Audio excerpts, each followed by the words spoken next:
요한복음 20장 19절에서 29절 찾으셨으면 저와 여러분이 한 절씩 돌아가면서 읽도록 하겠습니다. 저부터 읽겠습니다. 이날 곧 안식 후 첫날 저녁 때 제자들이 유대인들을 두려워하여 모인 곳의 문들을 닫았더니 예수께서 오사 가운데 서서 이르시되 너희에게 평강이 있을지어다. 예수께서 또 이르시되 너희에게 평강이 있을지어다. 아버지께서 나를 보내신 것 같이 나도 너희를 보내노라. 너희가 누구의 죄든지 사하면 사해질 것이요 누구의 죄든지 그대로 두면 그대로 있으리라 하시니라. 다른 제자들이 그에게 이르되 우리가 주를 보았노라 하니 도마가 이르되 내가 그의 손에 못자국을 보며 내 손가락을 그 못자국에 넣으며 내 손을 그 옆구리에 넣어보지 않고는 믿지 아니하겠노라 하니라. 도마에게 이르시되 내 손가락을 이리 내밀어 내 손을 보고 내 손을 내밀어 내 옆구리에 넣어보라. 그리하여 믿음 없는 자가 되지 말고 믿는 자가 되라. 같이 읽겠습니다. 예수께서 이르시되 너는 나를 본고로 믿느냐? 보지 못하고 믿는 자들은 복되도다 하시니라. 아멘. 하나님의 사랑과 평강이 여러분께 함께 하시기를 축원합니다. 참 화창한 봄날입니다. 어제도 이제 산에 가서 봤더니 우리 뒷산에 보면은 벚꽃이 완전히 만개하고 보셨죠, 다들? 벚꽃 요새 한국에 서울에 이제 벚꽃이 많으니까 벚꽃 만개하고 개나리는 벌써 져가고 이제 철쭉도 이제 필라고 준비 다 하고 모든 꽃들이 이제 만개하는 아주 아름다운 계절이 되었습니다. 주님 부활하시는 계절이 이렇게 항상 아름다운 계절입니다. 또 한쪽으로 우리가 듣는 소식은 뭡니까? 요새 신문, TV를 갖다가 완전히 도배하고 있는 것은 성완종 그 경남기업 회장의 자살 사건입니다. 그리고 자살하면서 이제 억울해서 내놓은 말들이 완전히 그냥 한국의 전 지도층을 갖다가 다 뒤흔들고 있습니다.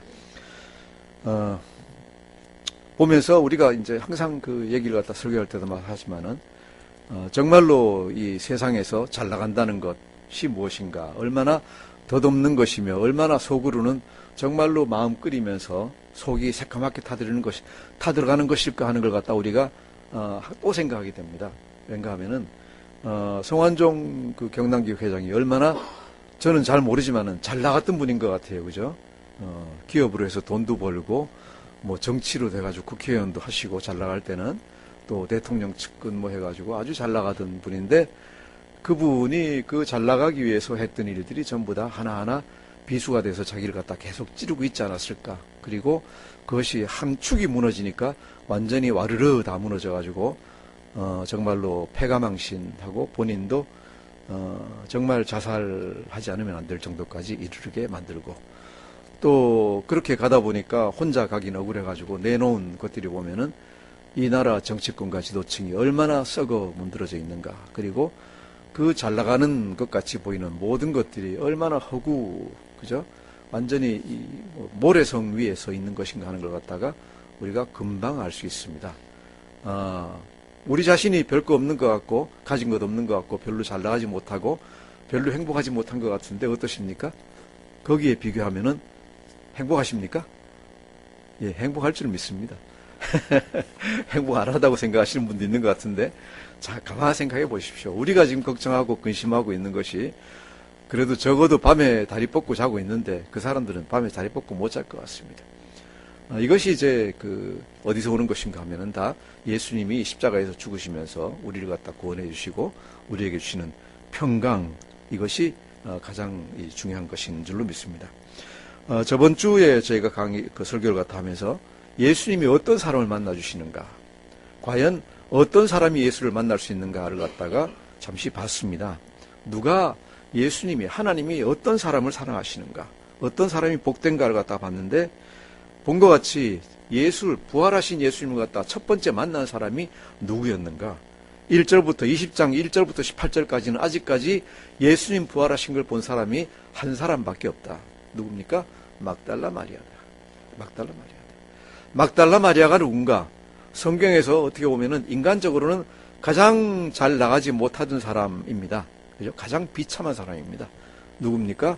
창녀였다고 얘기를 갖다 하고 그 다음에 귀신 7이 들어가가지고 들락날락 하니까 얼마나 고통스럽습니까? 그것을 갖다가 예수님이 구해주셨습니다. 그러다 보니까 학력이라는 게 있을 수가 없고 돈이 별로 많을 수가 없고 권세라는 것하고는 거리가 멉니다. 예수님하고 친척도 아닙니다. 아무것도 아니에요. 아무것도 아닌데 예수님이 처음 만나주신 사람이 누군가 하면 막달라 마리아입니다. 그래서 우리가 알 수 있는 것은 예수님에게 가까이 갈 수 있는 사람, 하나님에게 가까이 가는 사람은 권세를 가지고 가는 것도 아니고, 그죠? 우리가 요한복음 통해서 배웠죠. 자기의 높은 지식을 가지고 가는 것도 아닙니다. 대학 총장이라고 만날 수 있는 것도 아니고 대통령, 국회의원이라고 만날 수 있는 것도 아닙니다. 재벌이라고 만날 수 있는 것은 더더군다나 아닙니다. 그죠? 또 예수님 친척이라고 해가지고 만날 수 있는 것도 아닙니다. 누가 만납니까? 예수님을 사랑하고 예수님을 갈망하고 예수님 만나기를 정말로 갈급해하는 그 마음이 있는 사람이면은 예수님이 누구든지 만나주신다. 그죠? 하는 걸 갖다 우리가 알 수 있습니다. 이렇게 보면 예수님은 이 세상하고는 완전히 거꾸로 가는 분입니다. 우리는 누구 만나기 원합니까? 우리가 만나는 사람은, 그러죠? 좀 잘 나가는 사람을 갖다 항상 만나기 원합니다. 왜? 그래야지 나도 조금 잘 나는 것 같고, 또 잘 나가는 사람 만나야지 내가 유익을 갖다 얻는 것 같습니다. 그래서 잘 나가는 사람 만나고 싶어 하는데 예수님을 항상 만나는 사람이 누구십니까? 잘 안 나가는 사람을 갖다 만나십니다. 그래서 항상 예수님은 아래로 행하신다. 그죠? 낮은 곳으로 예수님은 오시고 낮은 곳으로 행하십니다. 그래서 예수님 만나려면은 아주 잘 나가고 좋은 데 가서 만나면은 예수님을 갖다 못 만나고요. 예수님 만나시려면은 아주 힘들고 험한 데로 가셔야지 만납니다. 선교를 가더라도 아주 잘 나가고 있는 나라에 가서 호텔에 묵으면서는 하나님 잘 못 만납니다. 어디 가서 만납니까? 아주 못 사는 나라 가가지고 토방에 가가지고 쭈그려서 정말로 오늘 내일 경찰이 와서 붙잡을까 못 잡을까 하는 그런 아주 열악한 데 가서야 예수님을 갖다가 잘 만날 수 있습니다.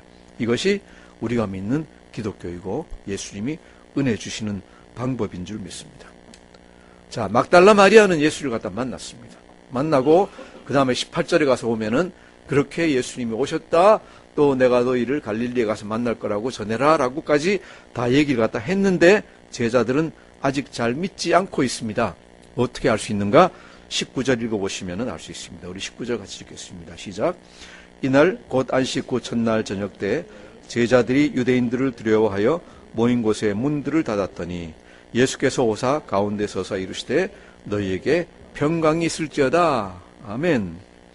주일 저녁입니다. 주일날 아침에 막달라 마리아가 가서 무덤에서 예수님을 갖다 만났고 부활하신 무덤 만났고 가서 그 소식을 제자들에게 전했습니다. 전했는데 제자들은 이것을 도저히 믿지를 못합니다. 그래서 어떻게 하는가 하면은 유대인들을 아직도 두려워해서 모인 곳에 문들을 갖다 다 거두고 있습니다. 그죠? 혹시 누가 문 두드리면 소리 안 내고 조용히 이 도망 댕겨본 사람은 압니다. 그죠? 누가 밖에서 문을 두드리면 불안해집니다. 불안해져서 문 다 닫아 걸고 아무도 없는 척 아마 불도 끄고 있었을 거예요. 조용히 있습니다. 누가 와서 붙잡아 갈까봐. 왜? 바로 사흘 전에 어떻게 됐습니까? 자기들이 따르던 예수님이 리더가 붙잡혀가지고 아주 극형을 당했습니다. 그러니까 우리도 지금 붙잡히면은 그동안에는 안식일이 중간에 끼었으니까, 그죠? 금요일날 예수님이 돌아가시고 금요일날 저녁부터 그 다음에 이 토요일날 저녁까지 그리고 주일날 아침까지는 안식일에 관계된 날이라서 경찰들도 움직이질 않습니다. 그러니까 괜찮은데, 자, 그다음 이제 주일날 아침 되면 그때는 일하던 때니까 이제는 경찰들이 와서 나를 잡아갈 수 있습니다. 그러니까 문을 딱 닫아 걸고 있습니다. 아무도 들어오지를 못합니다. 들어오지 못하게. 그런데 보십시오. 예수께서 오사 가운데 서셨습니다. 예수께서 오사 가운데 어떻게 들어오셨을까요? 비밀 통로가 있었을까요? 아니면 지붕이 무슨 굴뚝이 있어가지고 글로 들어왔을까요? 아닌 것 같아요. 예수님이 어떻게 들어오십니까? 우리가 항상 얘기하지만 예수님이 이제 변형된 몸입니다. 변형된 몸으로서 이런 벽이나 이런 것들 갖다가 아무 문제 없이 통과하십니다. 그렇죠? 이것이 부활한 몸입니다. 우리가 부활해서도 이런 몸을 가지게 될 줄 믿습니다. 우리가 부활해서 어떤 정말로 특권을 가지게 될지 상상을 다 못합니다. 예수님이 부활하신 다음에 우리가 부활했을 때 어떻게 될 것인가 하는 걸 갖다가 미리 보여주고 계신 겁니다. 미리 보여주고 계십니다. 여기서는 미리 보여주시는 게 많습니다. 자, 그리고 가운데 섰습니다. 그것도 사람들을 통과하는데 이렇게 둘러서 있는데 사람들 비키게 하지도 않고 그냥 가운데로 딱 나타나신 겁니다. 그죠? 이 모습을 한번 상상해 보십시오. 이게 정말로 기적입니다. 그리고 말씀하시는데 너희에게 평강이 있을지어다. 평강이 있을지어다. 유대말로 샬롬이고 히랍어로 에이레네라고 되어 있습니다. 평강 또는 평화라고 되어 있습니다. 이 14장에 보시면은 우리가 저번에 보신 14장을 보시면은 평안을 최후의 만찬에서 예수님이 제자들에게 말씀하신 약속하신 게 평안입니다. 그런데 우리말 번역이 좀 이상해서 그런데 14장 27절에 나오는 평안이나 여기 나오는 평강이나 똑같은 단어입니다. 그래서 여러분이 혼동하지 마십시오. 그래서 평안, 평강 똑같습니다. 우리 14장 27절 같이 한번 다시 읽어보겠습니다. 14장 27절 읽겠습니다. 시작.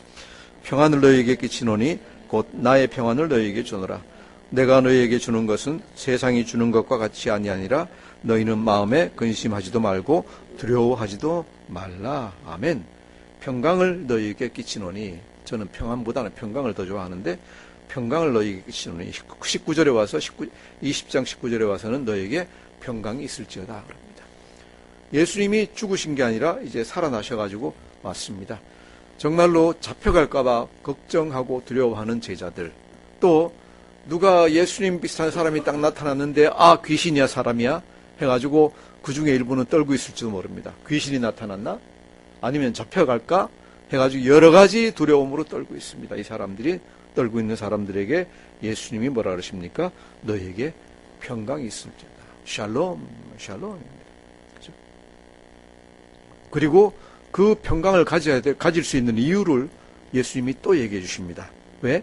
내가 딴 사람이 아니라, 내가 다른 귀신이 아니라 정말로 십자가에 못 박혀든 예수다 하는 걸 갖다가 가르쳐 주십니다. 어떻게? 20절 읽어보겠습니다. 20절 시작.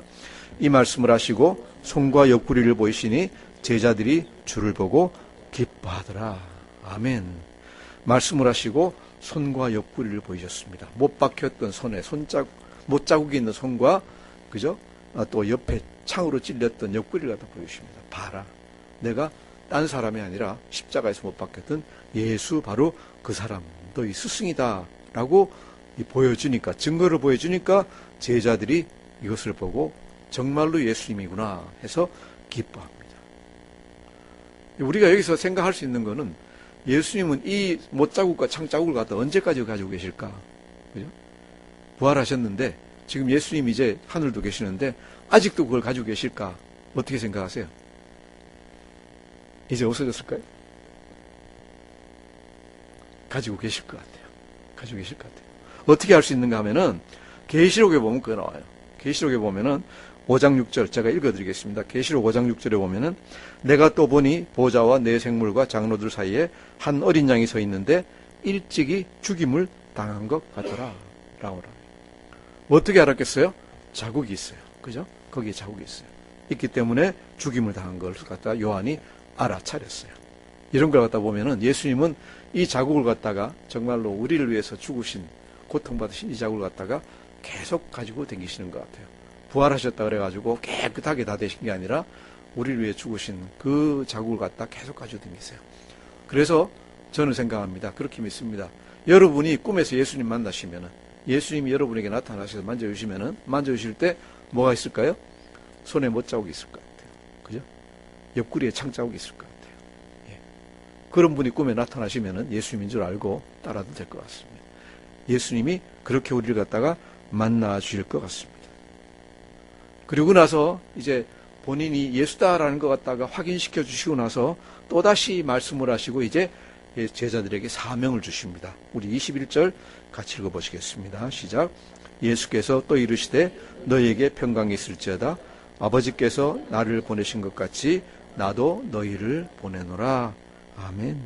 너희에게 평강이 있을지어다. 걱정하지 마. 걱정하지 마.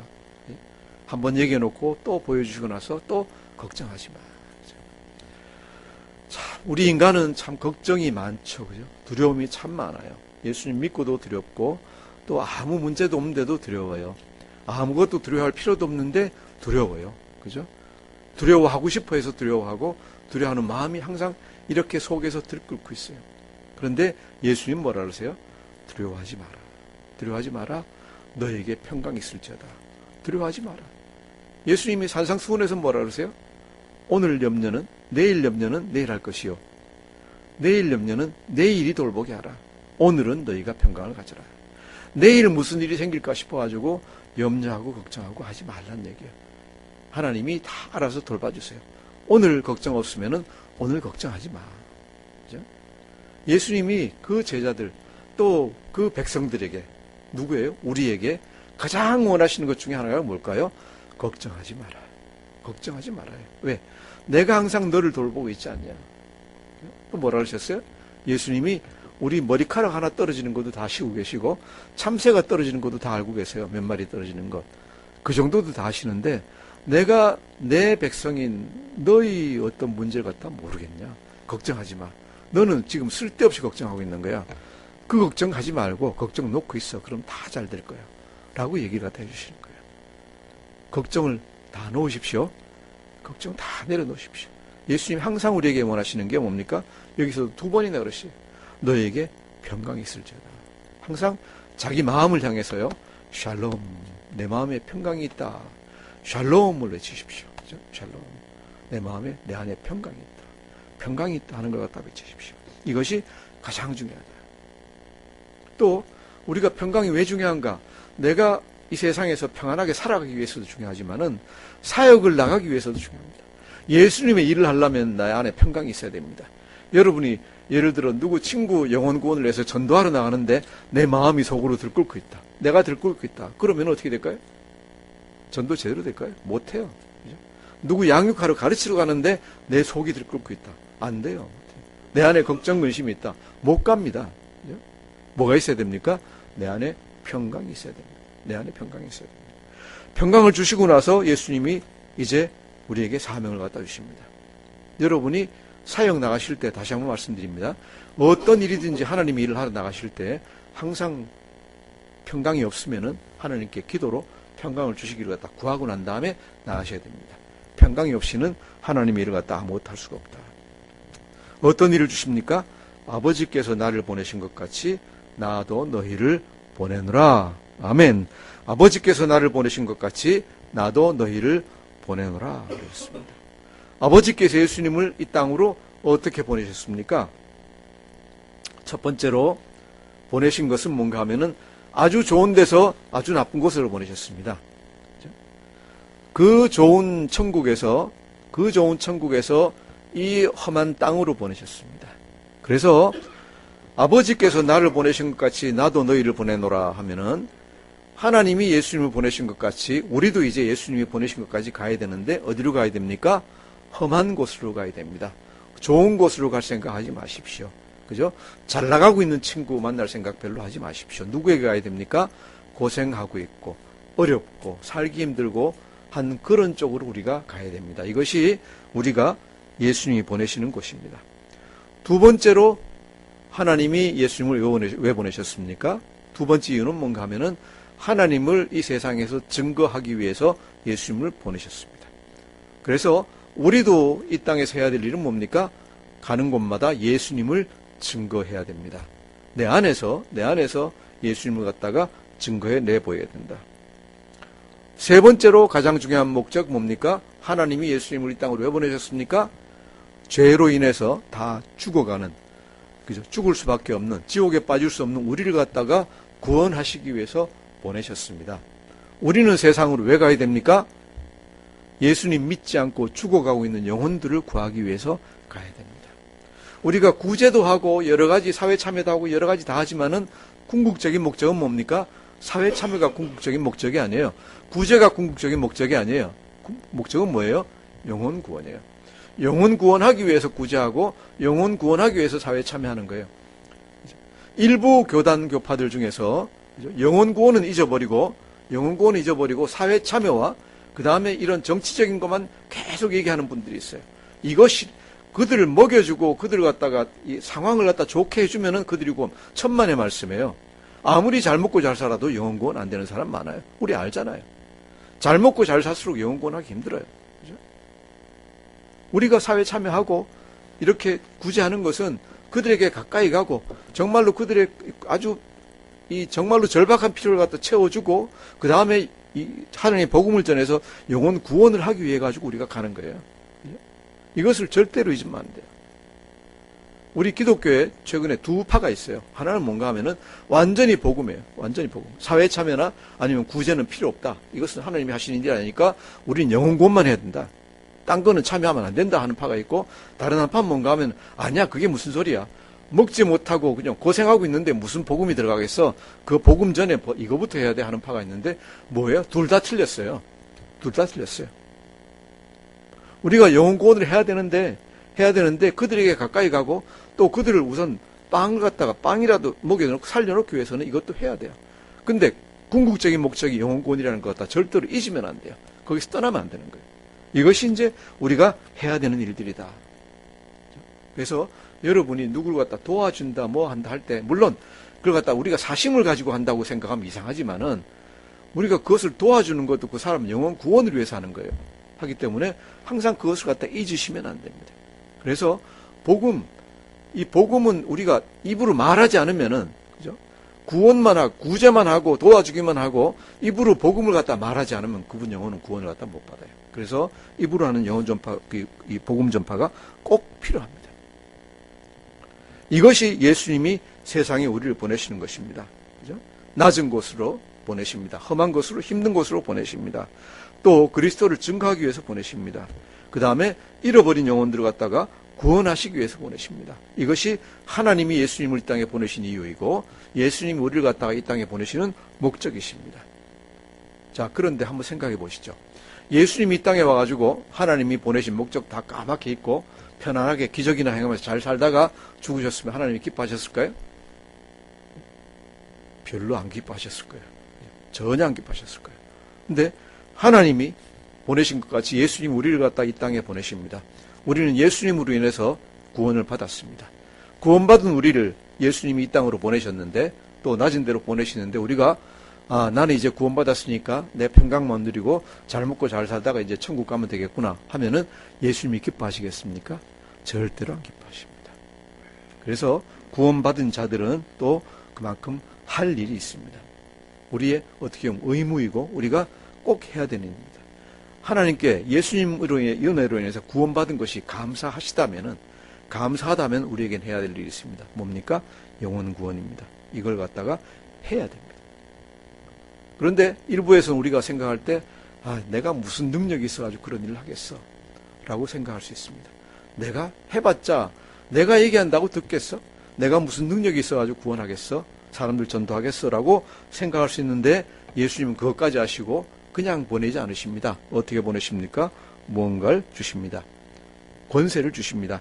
22절 23절 같이 읽겠습니다. 22절 23절 시작. 이 말씀을 하시고 그들을 향하사 숨을 내쉬며 이르시되 성령을 받으라. 너희가 누구의 죄든지 사하면 사해질 것이요 누구의 죄든지 그대로 두면 그대로 있으리라 하시니라. 아멘. 숨을 내쉬며 이르시되 성령을 받으라. 자, 여기서 많은 분들이 헷갈립니다. 뭡니까? 자, 예수님이 여기서 성령을 받으라 그러셨으면은 벌써 이때는 사도들이 성령을 다 받았나? 그러면은 오순절, 우리 사도행전에 나오는 오순절 받는 성령은 또 뭐지? 그것하고 이게 어떻게 다른가? 해가지고 여러 가지 설이 있습니다. 설이 있는데 제가 보기에 가장 타당한 것은 여기서 예수님이 얘기하시는 숨을 내쉬는 건 숨을 내쉬시는 거고 성령을 받으라 하시는 건 뭔가 하면 앞으로 올 일에 대한 약속으로 보는 것이 타당하다라고 생각합니다. 지금 무슨 얘기입니까? 내가 너희에게 성령을 갖다가 보내고 성령을 받도록 하겠다라고 보는 것이 맞습니다. 왜 그렇게 보는가? 자, 예수님이 여기서 성령을 갖다 주셨으면 정말로 이 제자들이 성령을 받았으면 어떻게 됐을까요? 뭘 두려워했을까요? 그죠? 두려워 안 합니다. 오순절 성령을 받고 나서 제자들이 아무것도 두려워하지 않고 감옥 가는 것도 두려워하지 않았고 권능을 가지고 설교하고 전파하고 하는 걸 갖다 봅니다. 그런데 여기서 성령을 받으라 그러셨는데 어떻게 됐습니까? 26절 보시면은 26절 한번 보실까요? 여드레를 지나서 제자들이 다시 집안에 있을 때 도마다 함께 있고 문들이 닫혔는데 거기까지 문들이 닫혔는데입니다. 또 뭐예요? 문들이 닫혔는데. 이러고 나서 8일 동안도 계속 이 사람들이 어떻게 하고 있어요? 문 닫고 그냥 숨어 있는 거예요. 문 닫고 숨어 있는 거예요. 그것으로 봤을 때 절대로 오순절날 받은 성령 같은 걸 갖다가 이 자리에서 예수님이 주신 게 아니에요. 그런다고 가짜 성령이겠습니까? 아니면 성령이 이런 성령이 있고 저런 성령이 있습니까? 그럴 리는 또 없어요. 같은 성령이라고 본다고 하면은 여기서 예수님이 주시는 것은 뭔가 하면은 앞으로 너희가 성령을 받을 것이다. 내가 너희에게 성령을 줄 것이다. 라는 것 갖다 얘기하십니다.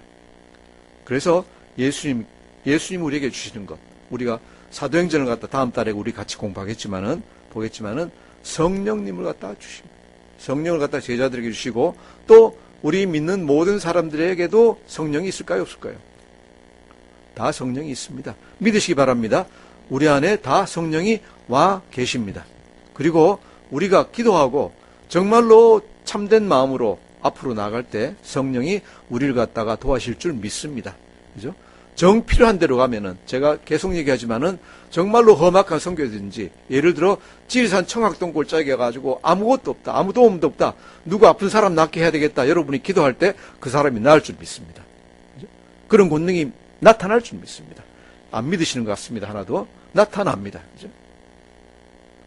성령님이 언제 역사하시는가 하면은 인간의 노력으로 할 수 있는 일이 아무것도 없을 때 성령님이 역사해 주십니다. 어떤 사람 구원하려고 하면은 구원을 해 주십니다. 이것을 갖다가 성령님이 해 주십니다. 그리고 또 약속하시는 게 뭡니까? 23절 보시면은 너희가 누구의 죄든지 사하면 사해질 것이요 누구의 죄든지 그대로 두면 그대로 있으리라 하시니라. 아, 이게 무슨 말일까? 우리가 누구의 죄를 사하는 권세가 있는가? 엄청난 죄를 누가 살인죄를 지었는데 내가 가가지고 조목사 가가지고 내가 너희 죄를 사하겠다. 그러면 사해질까요? 그게 되나요? 안 되죠. 안 됩니다. 그럼 이게 무슨 얘기일까요? 그랬잖아요. 약속하셨잖아요. 너희가 누구의 죄든지 사하면 사해질 것이요 누구의 죄든지 그대로 두면 그대로 있으리라. 이건 뭐 사도들에게만 한 얘기인가요? 그것도 아니에요. 우리 모든 믿는 사람들에게 하는 얘기예요. 그럼 이게 뭘까요? 이건 뭔가 하면은 내 마음대로 무엇을 갖다가 다 할 수 있다는 얘기가 아니라 죄사함의 확증을 갖다가 그 사람들에게 줄 수 있다는 얘기를 우리가 보는 겁니다. 죄사함의 확증입니다. 예를 들어서 어떤 사람이 신앙 고백을 하고 세례를 갖다 받았습니다. 제가 내 죄가 사해졌느니라 선포할 수 있을까요? 없을까요? 할 수 있습니다. 여러분도 할 수 있습니다. 친구가 정말로 엉망진창으로 살다가 정말로 눈물을 흘리면서 회개하고 앞에 와서 여러분과 같이 기도하면서 무릎 꿇고 그죠? 예수님 믿겠습니다. 앞으로 와서 저에게 제 죄를 사해 주시고 앞으로 저의 주님이 되어 주십시오. 그럴 때 내 죄가 사해졌다라고 선포하실 수 있는 권능이 있다고 저는 믿습니다. 하실 수 있습니다. 그죠? 또 우리가 보면은 요한일서 1장 9절 이걸 갖다 얘기하고 있습니다. 뭐라 그러셨습니까? 우리가 우리 죄를 자백하면 그는 미쁘시고 의로우사 우리 죄를 사하시며 우리를 모든 불의에서 깨끗게 하실 것이요 그랬습니다. 그래서 우리가 내 죄가 사해졌다라고 선포하는 게 우리 자신이 죄를 갖다 사해 주는 게 아닙니다. 뭡니까? 내가 그렇게 했기 때문에 사해졌다는 걸 갖다가 확증시켜 주는 겁니다. 그 사람은 자기 죄를 갖다 고백하고도 회개하고도 내 죄가 사해졌는지 안 사해졌는지 모릅니다. 모르기 때문에 굉장히 불안해할 겁니다. 우리가 할 수 있는 일은 뭡니까? 확증해 줄 수 있는 사해졌느니라. 그죠?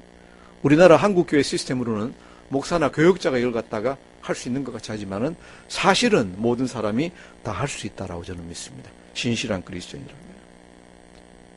또 큰 죄가 아니라 작은 죄들, 소소한 죄들 믿고 나서 작은 죄를 지은 사람들의 죄는 우리가 사함 받기를 위해서 하나님께 기도할 수 있고 또 그들의 죄가 사해질 겁니다. 아주 큰 권능입니다. 우리 요한일서 5장 16절 한번 보시겠습니다. 요한일서 5장 16절 393페이지입니다. 393페이지 같이 읽겠습니다. 시작. 누구든지 형제가 사망에 이르지 아니하는 죄에 범하는 것을 보거든 구하라. 그리하면 사망에 이르지 아니하는 범죄자를 위하여 그에게 생명을 주시리라. 사망에 이르는 죄가 있으니 이에 관하여 나는 구하라 하지 않노라. 아멘. 이 당시에는 사망의 죄, 이르는 죄는 뭔가 하면은 교회를 갖다가 배신했다든지, 믿음을 배역했다든지, 아니면 살인죄든지, 아니면은 예를 들어서 이 음란죄 같은 것, 이런 것이 이제 이 초대교회 때 얘기하는 사망에 이르는 죄입니다. 그 죄들은 사함받지 못한다고 얘기합니다. 하지만은 작은 죄 범하는 것, 예를 들어 누가 거짓말했다, 도둑질했다, 무슨 잘못을 했다 했을 때 우리가 그 사람을 위해서 뭘 해줄 수 있는가? 뭐라 그랬습니까? 하나님께 그 사람 죄 사해 주시기를 위해서 기도할 수 있습니다. 그 사람에게 손을 얹고, 예를 들어 그 사람이 회개한다면은 손을 얹고, 진짜 아니면 그 사람을 위해서 기도해 줄 수 있습니다. 그럴 때 하나님이 어떻게 하신다 그랬습니까? 그 범죄자들에게 생명을 어떻게 한다고? 주시리라 그랬습니다. 뭡니까? 죄를 사해 주시리라 그랬습니다. 우리 자신에게 죄를 사하는 권능이 있는 건 아닙니다.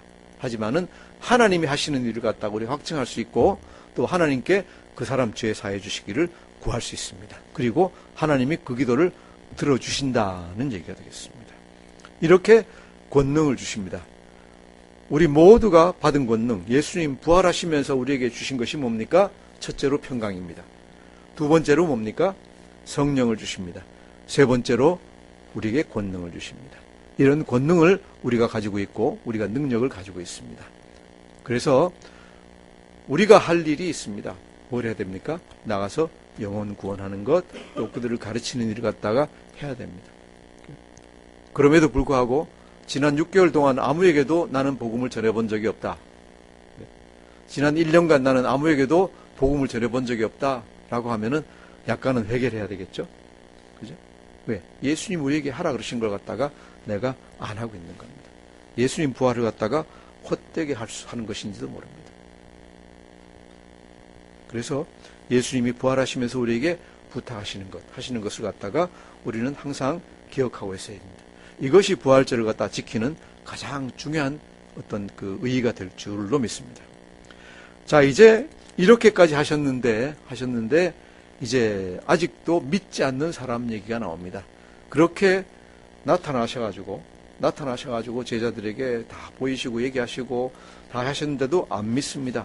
다 보여주셨는데 누가 안 믿습니까? 디두모라고 하는 도마 이야기가 이제 24절에서 28절에 나옵니다. 24절에서 28절 같이 읽겠습니다. 시작. 12제자 중에 하나로서 디두모라 불리는 도마는 예수께서 오셨을 때 함께 있지 아니한지라 다른 제자들이 그에게 이르되 우리가 주를 보았노라 하니 도마가 이르되 내가 그의 손의 못자국을 보며 내 손가락을 그 못자국에 넣으면 내 손을 그 옆구리에 넣어보지 않고는 믿지 아니하겠노라 하니라.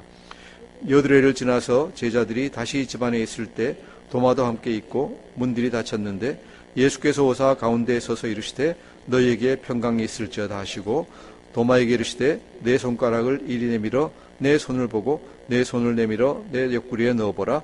그리하여 믿음 없는 자가 되지 말고 믿는 자가 되라. 도마가 대답하여 이르되 나의 주님이시여 나의 하나님이시니이다. 아멘. 참 어렵습니다. 여기 제자가 유다는 이제 없으니까 나머지 제자가 몇 명입니까? 10명의 제자가 다 같이 보고 다 도마가 왔을 때 도마가 마침 그 자리에 없었습니다.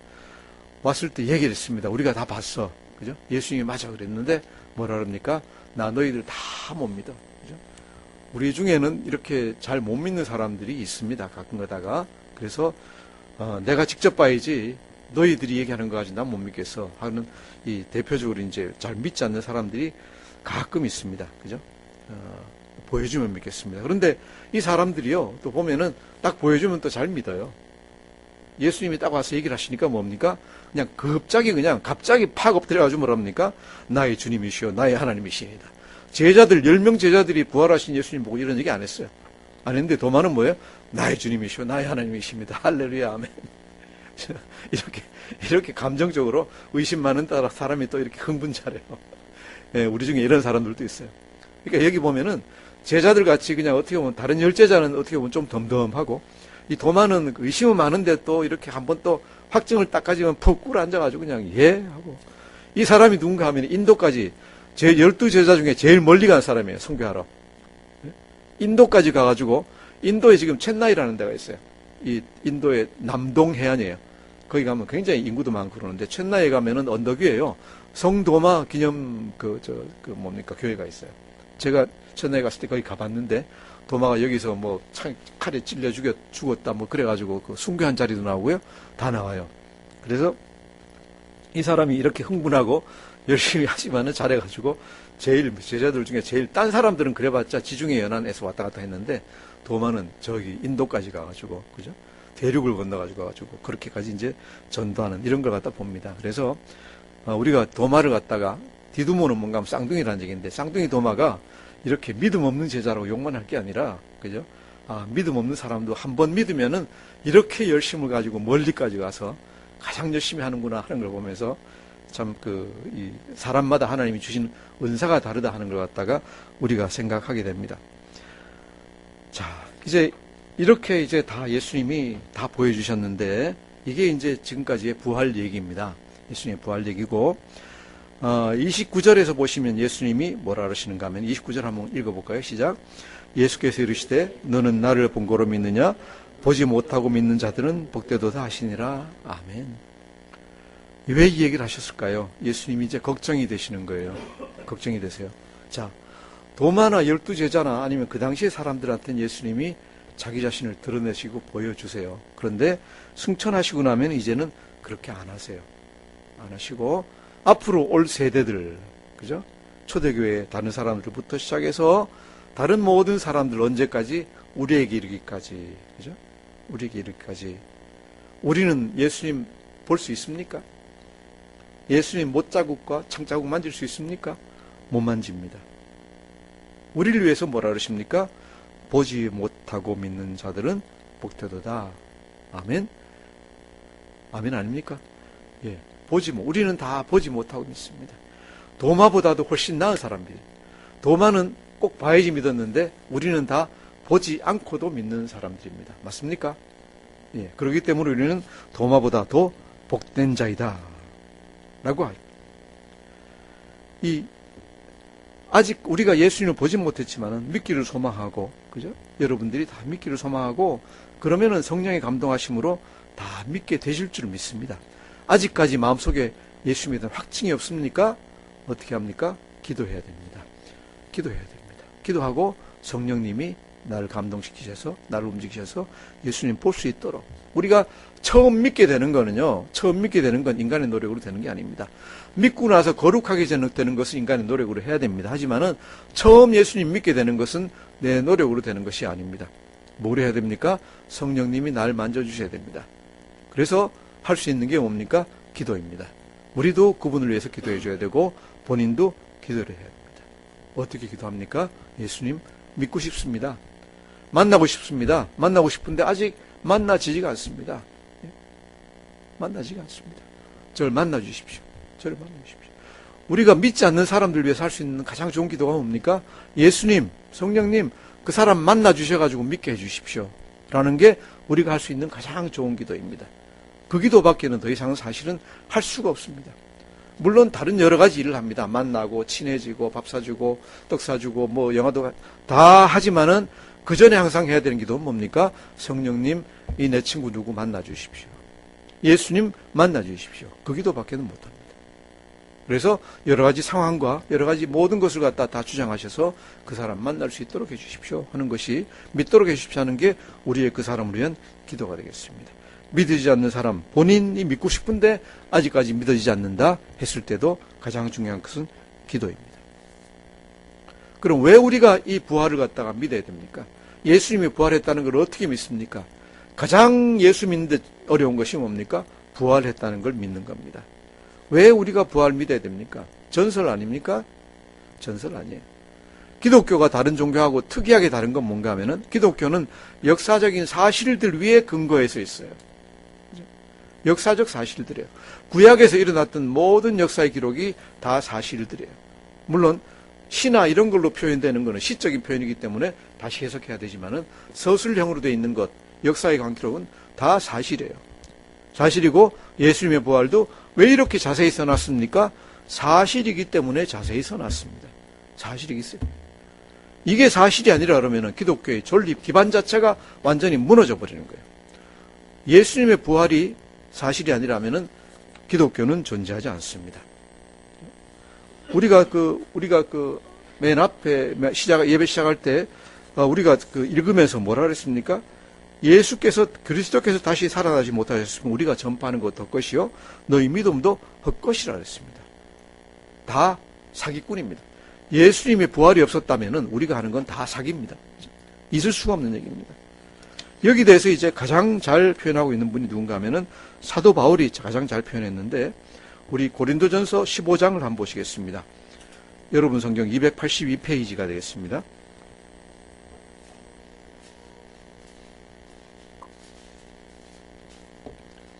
고린도전서 15장 우리 3절에서 8절까지를 갖다가 한번 읽어보겠습니다. 예수 부활하신 걸 갖다 본 사람들에서 얘기하고 있습니다. 3절에서 8절까지 같이 읽겠습니다. 시작. 내가 받은 것을 먼저 너희에게 전하였노니 이는 성경대로 그리스도께서 우리 죄를 위하여 죽으시고 장사 지낸 바 되셨다가 성경대로 사흘 만에 다시 살아나사 게바에게 보이시고 후에 12 제자에게와 그 후에 500여 형제에게 일시에 보이셨나니 그 중에 지금까지 대다수는 살아있고 어떤 사람은 잠들었으며 그 후에 야고보에게 보이셨으며 그 후에 모든 사도에게와 맨 나중에 만삭되지 못하여 난 자 같은 내게도 보이셨느니라. 아멘. 이 사도 바울이 여기서 부활에 대해서 얘기하면서 예수님의 부활을 얘기합니다. 예수님의 부활을 본 사람이 누군가? 이 순서는 뭔가 하면 여기서 이제 그 바울이 틀어놨습니다. 왜냐하면 그 당시에 중요하게 생각하던 리더들 갖다 먼저 해놓고 그 다음에 이제 이렇게 순서를 갖다 내놨습니다. 그래서 게바가 누굽니까? 수제자 베드로가 다른 말로 이제 다른 걸 게바라고 불리죠. 베드로에게 보이시고 후에 12 제자와 이제 베드로도 포함되는 12 제자겠습니다. 그 다음 500여 형제에게 일시에 보이셨나니, 500여 형제 아마 생각이 갈릴리의 어떤 산에서 만났다고 했는데 그때라고 생각을 합니다. 500여 형제에게 일시에 보이셨나니, 한 번에 여러 번에 걸쳐서 보이신 게 아니라 한 번에 한 장소에서 500여 형제에게 보이셨습니다. 그런데 중요한 건 뭡니까? 사도 바울이 이 편지를 쓰고 있는, 고린도전서를 쓰고 있는 AD 55년경에 고린도전서를 갖다 썼다고 하는데, 쓰고 있는 이때까지도 500명 중에는 살아있는 사람이 많이 있다. 자, 한번 생각해 보십시오. AD 33년에 예수님이 돌아가셨다고 생각을 하고 55년이면 22년 차입니다. 22년 차이인데 22년 누가 죽고 나서 22년 후에 가서 그 사람이 죽었다 다시 살아났다. 그러면은 그 당시에 많은 사람들이 증인들이 있습니다. 봤던 사람들은 못 봤던 증인들이 있는데 그 사람들이 뭐라 그랬어요? 사도 바울이 여기다가 500여 형제에게 보였는데 그러면은 500명 중에 나머지 살아있던 300명이 뭐라 그럴까요? 거짓말 그럴 거예요. 거짓말 그러고 소리칠 거예요. 근데 거짓말 그러고 소리친 사람이 한 사람도 없어요. 12 제자는 물론이고 500여 형제도 소리친 사람이 하나도 없어요. 저희 형님이 돌아가신 지가 올해로 25년째예요. 25년째인데 그 사람을 높이기 위해 가지고 죽었다 살아났어 그러면은 사람들이 뭐라 그럴까요? 완전 사기, 그냥 빵 그러고 그냥 딱 그러고. 25년이라는 세월은 그렇게 긴 세월이 아니에요. 예수님 죽으시고 난 다음에, 부활하시고 난 다음에 23년, 24년, 길어봤자 뭐예요? 빨라봤자 33년인데, 아니면 늦으면 35년인데, 한 20년 만에, 20년 후에 예수님이 죽었다 살아나셨다 그랬는데, 그 당시에 살던 수많은 사람들이 아직 살아있어요. 근데 그게 가짜면 뭐라 그럴까요? 가짜! 사도 바울 완전히 엉터리 사기꾼 거로 소리칠 거예요. 근데 여기 대해서 다른 얘기를 갖다 한 사람이 아무도 없어요. 사도 바울이 고린도전서를 갖다가 AD 55년, 56년에 썼다는 건 역사적으로 증명된 사실이에요. 역사에 다 남아있는 사실이에요. 근데 여기 대해서 얘기한 사람이 아무도 없어요. 그런다 그러면 뭐예요? 사실일 수밖에 없어요. 사실일 수밖에 없어요. 예수님 부활 안 믿어지세요? 머릿속으로는 안 믿어지시더라도 이론적으로, 그죠? 논리적으로는 받아들일 수밖에 없어요. 사기가 아니에요. 사기가 아니에요. 그리고 야고보는 누군가 하면 예루살렘 교회의 그때 리더니까 해놓고 그 다음에 모든 사도에게, 그러니까 사도라고 칭함받는 다른 많은 사람들, 누가도 이제 있고 또 자기가 이제 겸손하게 자기 팔푼이 같은 자기에게도 보이셨다라고 이제 바울에게도 보이셨다라고 얘기합니다. 이렇게 예수님 부활은 많은 사람이 봤던 객관적인 사실이에요. 예수님 부활은 예수님의 하나님이라는 가장 극적인 증거예요. 그죠? 그리고 예수님 부활해서 하늘로 올라가신 것은 우리 죄가 용서받고 또 고린도전서에 나오지만은 우리도 마지막 날 부활할 수 있다는 희망을 갖다 주는 거예요. 예수님이 부활 안 하셨다고 하면은, 그죠? 예수님도 부활 못 하셨으면 우리가 부활할 수 있을까요? 죽었다가? 아니에요. 천만의 말씀이에요. 부활할 수 없어요. 예수님이 무덤에서 사흘 동안 썩으셨잖아요. 썩으셨다가 정말로 그냥 그 몸이 그대로 다시 살아날 수는 없을 거예요. 변형된다 그러면 아미노산이, 예를 들어 아미노산 같은 게 다 흩어졌다가 다시 결합돼야 될 테고, 이런 것들이 다 이제 돼야 될 거예요. 그런 일들이 다 벌어져 가지고 된 거예요. 우리가 죽고 나서 생각해 보세요. 우리가 죽고 나서 예수님 다시 오실 때까지 예를 들어 100년이 흐른다 그러면은 우리 시신이라도 남아있겠어요? 아무것도 없어요. 또 화장하면 어떻게 돼요? 다 흩어져 버려요. 어떻게 부활할 수 있을까요? 예수님이 부활하셨던 것 같이 사흘이면 이제 썩었어요. 그죠? 죽고 나서 몇 시간 지나면 벌써 진물이 나오고 내장이 썩어 들어가기 시작해요. 거긴 또 더운 지역이에요. 그렇게 다 벌써 조직이 흐트러지고 혈관이 파괴되고, 그죠? 아미노산 단백질이나 이런 것들이 다 흐트러져 가기 시작하는 때예요, 벌써. 그런 것들이 어떻게 돼요? 다 다시 재결합된 거예요. 재결합돼 가지고 완전한 몸으로, 더 변형된 영광된 몸으로 나타나신 거예요. 우리 죽고 나서 30년, 100년 지나고 나서 우리 몸이 다 흐트러질지라도 하나님의 권능으로 어떻게 하실까요? 흩어졌던 모든 조직들을 갖다 다 다시 결합시켜가지고 우리를 갖다 부활하게 하실 줄 믿습니다. 이것이 우리가 가질 수 있는 소망입니다. 무엇 때문에? 예수님이 부활하셨던 걸 갖다 우리가 알기 때문에. 그리고 그것이 역사적인 사실이라는 걸 갖다가 알기 때문에. 이것이 부활절이 우리에게 주는 참 의미입니다. 참 의미입니다. 예수께서 죽은 자 가운데서 다시 살아나셔서 우리 죽는 모든 사람들의 첫 열매, 첫 부활의 증거가 되셨습니다. 이렇게 이것을 믿는 여러분, 우리 모두가 마지막 날 다 부활해서 영생을 누리게 되는 소망이 있는 줄 믿습니다. 확실히 그렇게 될 줄 믿습니다. 기도하겠습니다.